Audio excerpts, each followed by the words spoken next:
I think now it's quite safe to say that Gary Lineker's career at the BBC as Match of the Day presenter is well and truly over. The guy's finished. And he brought this about himself, and it's quite clever the way the BBC did this, because they hauled him in, finally, had a word in his ear about his really ill-informed tweets. You can't go round calling people Nazis. I mean, even I've been called a Nazi simply for having a YouTube channel and giving my views. What was it? I was called a Nazi who was recruiting neo-Nazis, and I was promoting hate speech. My goodness, these people exist. They really do exist. They're out there. And everyone they don't like is either a racist or a Nazi. These people wouldn't know a real Nazi if one marched up and down their pointy little arses wearing jackboots.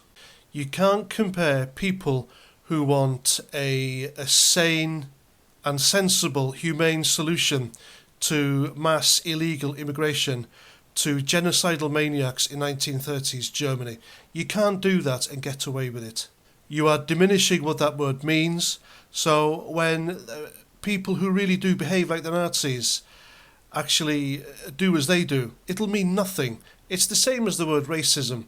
The left have used that word for years now, and it now means nothing. Anyone can be a racist now, or a bigot, or an Islamophobe, or transphobe, or any other ridiculous tropes used by the woke progressive lots like Gary Lineker.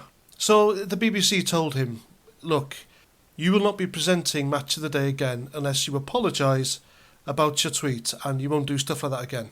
And you admit you were wrong to use that term about people. And he's point blank refused to do so. That's how ignorant and self-righteous this idiot is. And he will have no choice but to resign from the BBC and let someone else take over. After all, he was just presenting the highlights. All right, people paying the tax imposed upon them to view the BBC or television in general, the TV licence fee, you were paying for the highlights. How insulting is that? I mean, you might as well have paid a few pennies more and get the full matches on Sky Sports.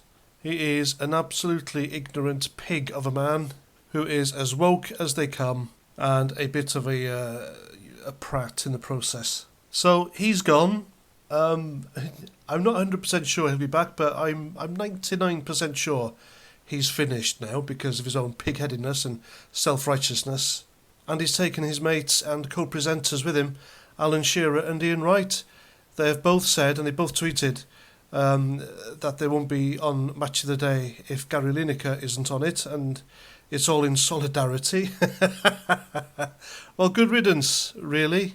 What people want is experts, football experts with experience talking about football, not politics. They can go and watch Parliament TV if they want politics, or one of the news channels if they're biased.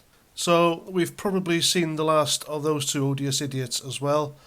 And even some Manchester City footballer tweeted that if he had been in their position and was presenting Match of the Day or alongside Gary Lineker, he'd have done the same thing. Well, guess what, arsehole? Nobody asked.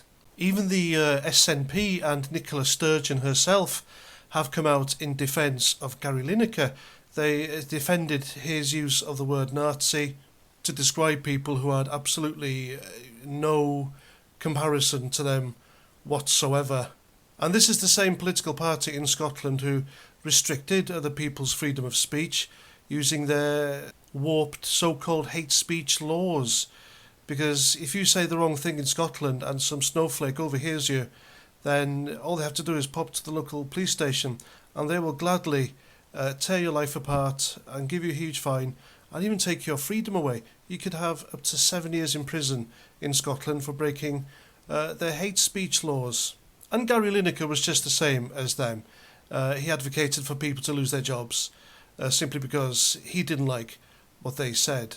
And what these people say was nothing like comparing people to Nazis. It's just ridiculous. So when the SNP are defending you, then it says a lot about you, doesn't it? I mean, honestly, these lefty woke types are just, they're a gift that keeps on giving. It was a long time coming from the BBC to slap him down, but it came eventually, and about time too. And if I was an avid viewer of Match of the Day and I was stupid enough to pay the BBC money just to see the highlights, then I can't say I'd be sorry to see them go. So there we go, that's my video. I hope you like. Please let me know what you think in the comments, and until the next time, have a great weekend, and Roger Trout.